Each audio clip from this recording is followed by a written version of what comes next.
Juillet 2017, Cherbourg. Un inspecteur de l'autorité de sûreté nucléaire ouvre un rapport de 82 pages. La cuve du réacteur de Flamanville présente une anomalie de composition. Trop de carbone dans l'acier, à plusieurs points précis. Ce défaut affecte potentiellement la résistance du composant le plus critique du réacteur. La cuve ne peut pas être remplacée. Elle est soudée à l'intérieur du bâtiment réacteur. La construction avait commencé 10 ans plus tôt. L'État avait déjà engagé 9 milliards d'euros. Budget initial, 3,3 milliards. Personne n'a démissionné. Le réacteur a démarré en décembre 2024. 17 ans de chantier. 13,2 milliards d'euros. 4 fois le budget voté. C'est le réacteur le plus cher jamais construit en Europe. Combien coûte réellement une centrale nucléaire en France? Pas le chiffre de la brochure officielle. Celui des rapports que la Cour des comptes publie et que personne ne lit. Qui a le droit d'en posséder une? Et quelle autorité décide? Quel mécanisme transforme un actif à 50 milliards en dette incontrôlable? Qui a perdu sa fortune, et des milliards publics avec elle, en tentant d'exporter ce modèle à l'étranger. Et la question que personne ne pose vraiment: combien coûte le démantèlement d'une centrale? Que se passe-t-il quand l'exploitant n'a plus les moyens de payer? À la fin de cette vidéo, vous aurez tous les chiffres. Il existe plusieurs générations de réacteurs nucléaires en France. Les premières centrales ont été construites entre 1956 et 1972. Chinon A1, A2, A3, Bugey 1. Coût unitaire, entre 300 millions et 1 milliard d'euros constant actuel. Des investissements portés directement par le budget de l'État. Tout change en 1974. Pierre Messmer, Premier ministre, annonce le plus grand programme nucléaire civil de l'histoire occidentale. 56 réacteurs à eau pressurisée. Construits en série. Standardisés sur une même plateforme technique. L'idée? Répliquer le même réacteur pour abaisser les coûts unitaires. Le programme dure 25 ans. Coût total officiel, 96 milliards d'euros constants.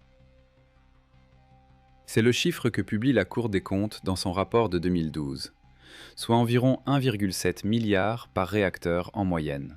Ce chiffre exclut les coûts de recherche portés par le CEA, le Commissariat à l'énergie atomique. Il exclut les subventions aux fournisseurs des années 70 et 80. Il exclut les infrastructures réseau. La Cour des comptes l'écrit sans ambiguïté. Le coût complet du programme historique est difficile à reconstituer. Les données comptables de cette époque n'ont jamais été consolidées dans un document unique. Aujourd'hui, un seul réacteur de nouvelle génération est en service. Flamanville 3, EPR, 1600 MW, 13,2 milliards d'euros. EDF construit 2 réacteurs du même type en Angleterre. Site de Hinkley Point C. Budget annoncé en 2012. 18 milliards de livres sterling. Budget révisé en 2025. Plus de 40 milliards. Troisième révision à la hausse. Livraison estimée en 2036. En 2022, le gouvernement français commande 6 nouveaux réacteurs EPR2, avec option sur 8 supplémentaires. EDF communique une estimation de 52 milliards d'euros pour les 6 premiers. La Commission de régulation de l'énergie produit sa propre analyse. Fourchette, 67 à 108 milliards d'euros, selon les hypothèses de délai retenues. Le délai est la variable qui détruit tout calcul. Flamanville 3, 17 ans. Hinkley Point C, potentiellement 20 ans. Chaque année de retard coûte entre 800 millions et 1,5 milliard d'euros supplémentaires. Frais financiers, coûts de chantier, maintenance d'équipements sous bâche. Le chiffre net pour un réacteur neuf, 12 à 15 milliards d'euros. Avec un écart d'incertitude de plus ou moins 40% selon les aléas de chantier. Une seule entité peut posséder une centrale nucléaire en France, EDF. Ce monopole de fait ne résulte pas d'un texte unique. Il est la conséquence de 3 contraintes superposées. Première contrainte, la loi de nationalisation du 10 février 1946. Électricité de France naît avec un monopole légal sur la production, le transport et la distribution. Ce monopole a été partiellement ouvert en 2007 sous la pression des directives européennes. Des producteurs privés peuvent théoriquement construire des réacteurs. Aucun ne l'a fait. Deuxième contrainte, la procédure de l'ASN, l'autorité de sûreté nucléaire. Tout nouveau réacteur exige un décret de création d'installation nucléaire de base. Ce décret implique une enquête publique, une instruction par l'ASN et une autorisation de mise en service distincte. Durée totale, 7 à 14 ans, sans garantie de résultat au bout. Troisième contrainte, les financements. Une centrale de 1000 MW exige 12 à 15 milliards d'euros, sur 10 à 20 ans avant le premier kilowattheure vendu. Aucune banque commerciale n'accepte de financer seule ce type de projet. Sans garantie souveraine, aucun acteur privé ne peut lever ce capital. En pratique, l'État est le seul actionnaire possible. Depuis juillet 2023, EDF est détenu à 100% par l'État français. Nationalisation complète. Le rachat des actionnaires minoritaires a coûté 9,7 milliards d'euros. Pourquoi l'État a-t-il jugé nécessaire de reprendre le contrôle total? Jean-Bernard Lévy était PDG de EDF de 2014 à 2022. En 2021, il est auditionné devant la Commission des finances du Sénat. Il expose la situation sans filtre. EDF ne peut plus se financer seul sur les marchés. La dette du groupe dépasse 43 milliards d'euros. Le programme de grand carénage, la rénovation des 56 réacteurs, exige encore 50 milliards d'euros. Pour la période 2022 à 2035. Sans soutien de l'État, EDF est techniquement insolvable. L'État rachète l'entreprise pour préserver l'actif. Il annonce ensuite la construction de 6 nouveaux réacteurs, financés par EDF, avec la dette d'EDF, garantie par l'État. Ce cercle est la structure permanente du nucléaire civil français depuis 70 ans. Il y a un piège que les bilans annuels mentionnent sans jamais le mettre en valeur. Il s'appelle le démantèlement. En 2012, la Cour des comptes publie un rapport sur le coût de la filière électronucléaire française. 90 pages. Ce rapport formule une observation restée discrète dans la presse généraliste. EDF calcule ses provisions de démantèlement sur la base d'estimations internes des années 90. La Cour des comptes juge ces hypothèses sérieusement sous-évaluées. Elle note que les données de référence mondiale restent parcellaires. Pourquoi parcellaires? Parce qu'aucun réacteur commercial de grande taille n'a encore été intégralement démantelé, nulle part dans le monde. En France, les réacteurs de première génération sont en cours de déconstruction. Chinon A1 a été arrêté en 1973. Sa déconstruction est toujours en cours en 2025, 52 ans. Les estimations disponibles viennent d'expériences américaines. Pour un réacteur de même puissance que les REP français, la fourchette observée est de 800 millions à 1,2 milliard d'euros par unité.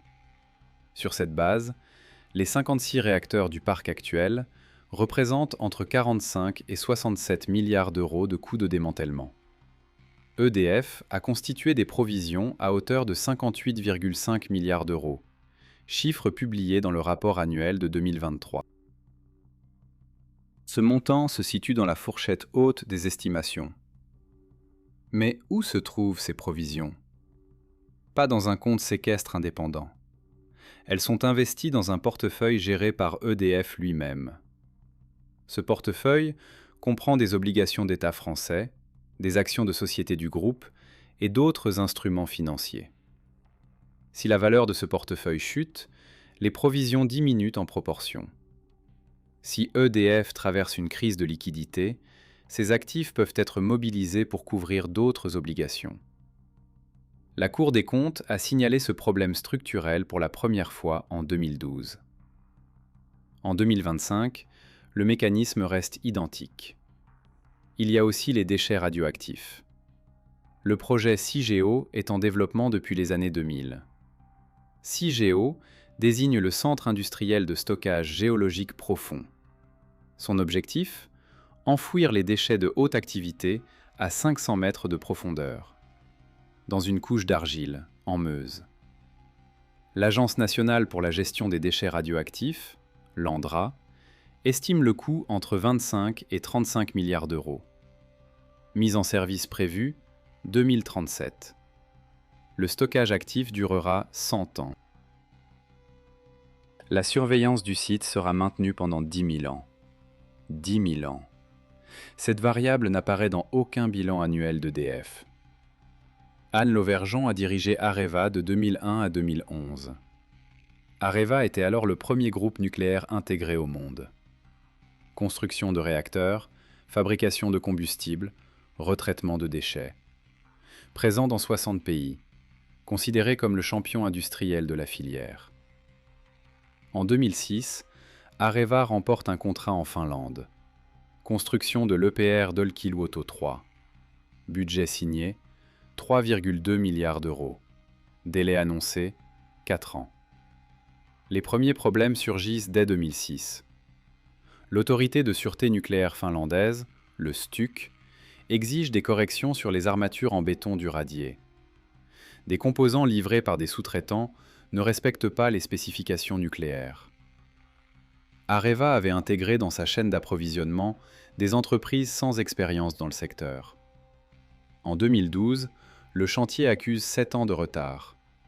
Les surcoûts dépassent 5 milliards d'euros. Areva engage un arbitrage international contre le client finlandais TVO. Montant réclamé, 3,5 milliards. TVO contre-attaque pour 2,4 milliards. Anne Lauvergeon est remplacée en 2011.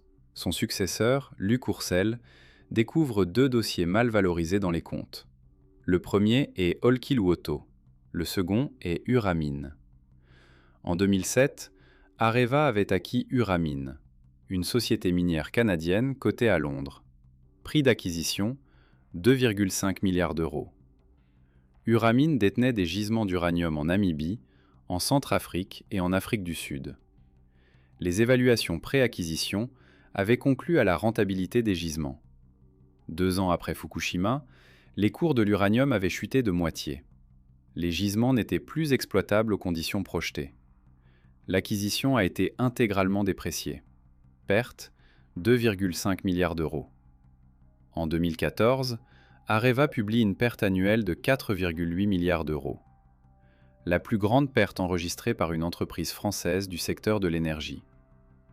L'État injecte 5 milliards d'euros entre 2015 et 2018. Areva est restructurée. La branche réacteur devient Framatome, intégrée à EDF. La branche mine et combustible devient Orano. Luc Courcel meurt en juin 2015. Il avait 56 ans.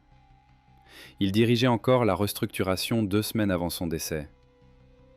Olkiluoto 3 démarre commercialement en avril 2023, 18 ans après le début du chantier, 3 fois le budget initial. Les pénalités nettes versées à TVO dépassent 900 millions d'euros. Une information judiciaire sur les pertes liées à Uramine a été ouverte en France. Elle est toujours en cours en 2025. Aucune mise en examen n'a abouti à un procès. Vous connaissez maintenant le prix d'entrée, le coût de construction selon les générations, les conditions réelles d'accès au marché, la mécanique du démantèlement et des déchets, et ce que coûte une erreur stratégique à l'export. Mais le prix d'acquisition et le prix d'exploitation sont 2 catégories distinctes. Une centrale en service génère des coûts opérationnels quotidiens. Les bilans agrégés d'EDF ne permettent pas de les décomposer facilement. Et ces coûts ne sont pas le vrai risque.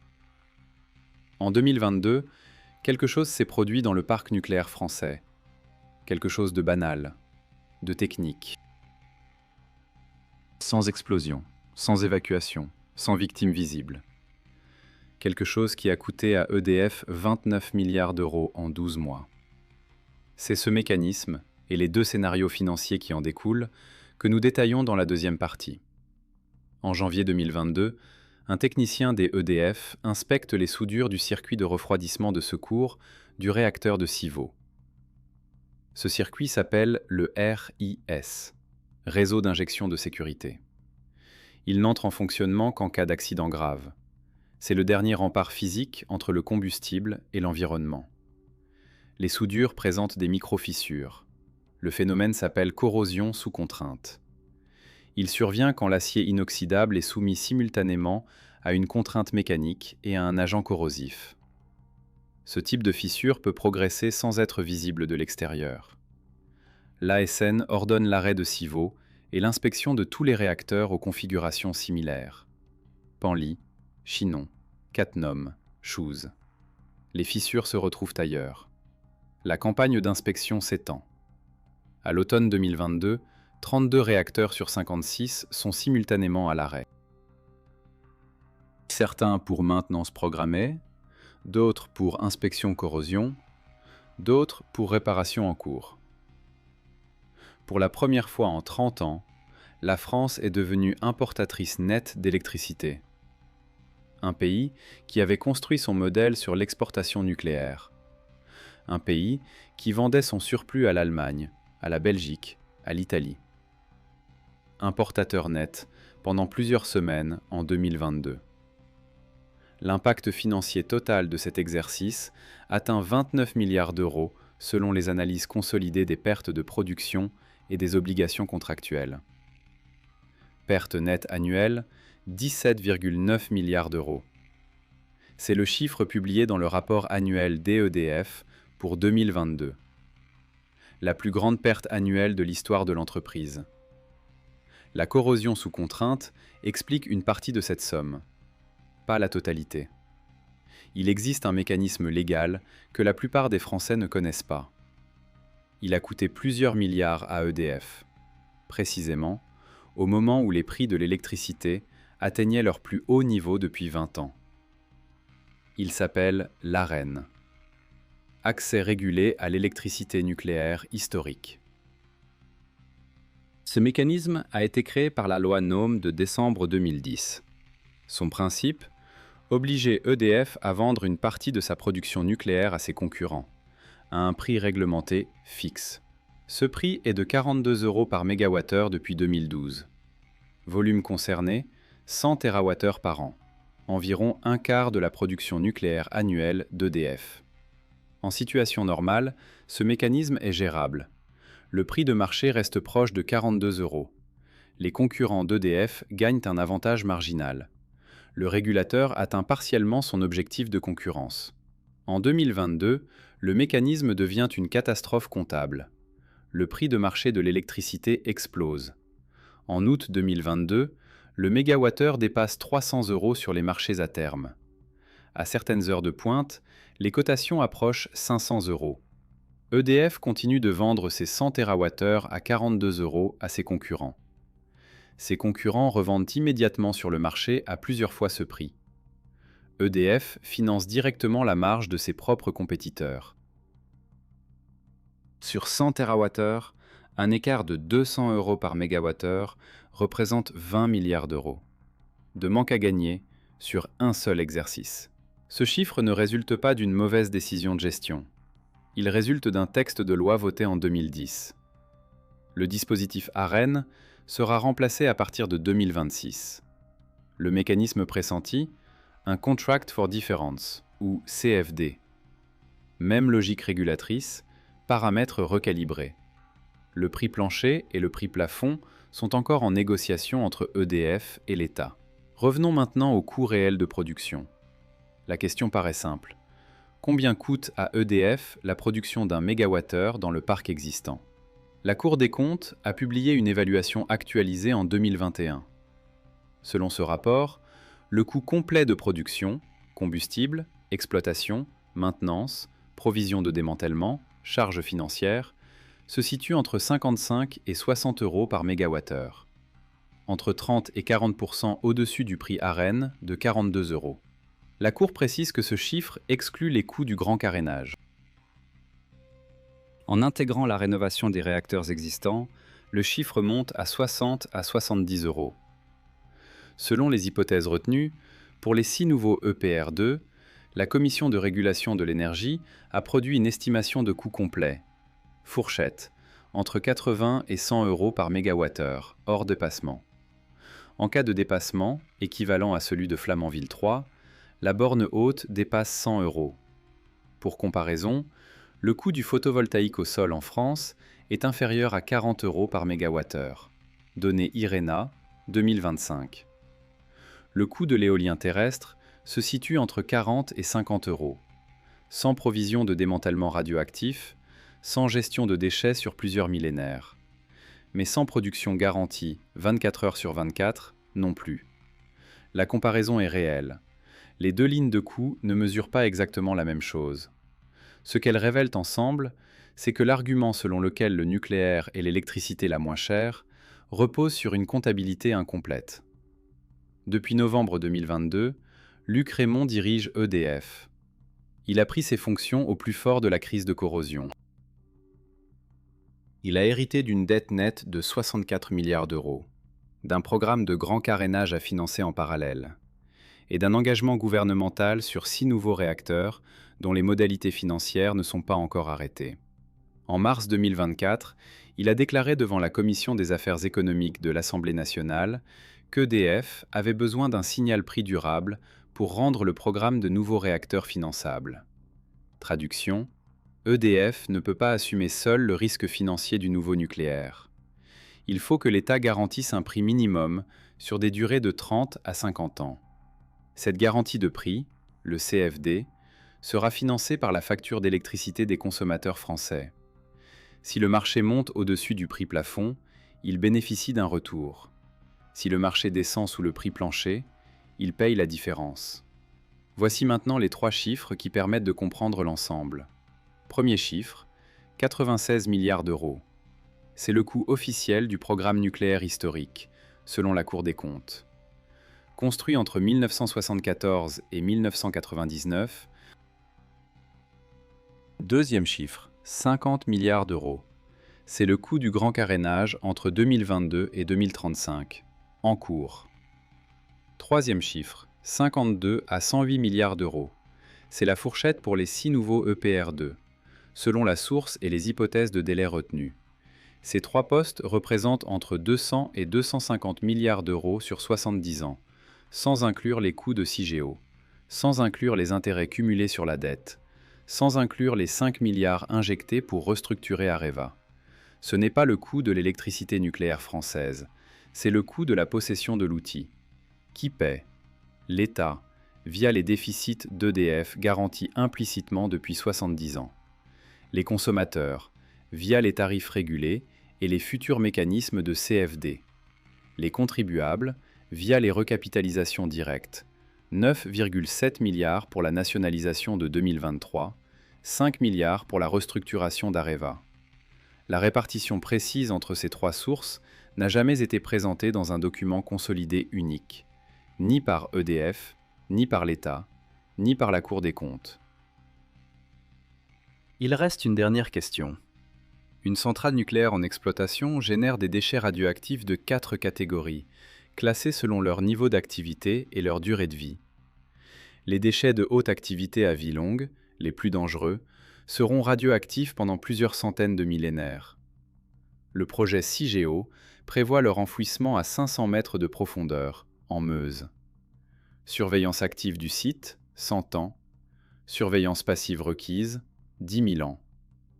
L'ANDRA, l'Agence nationale pour la gestion des déchets radioactifs, est une entité publique française. Son mandat légal est défini par des textes de droit national.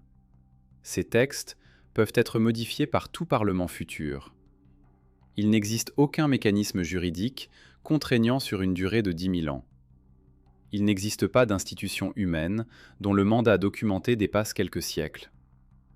L'État français lui-même a connu 11 régimes politiques distincts depuis 1789. Les déchets, eux, seront là dans 10 000 ans.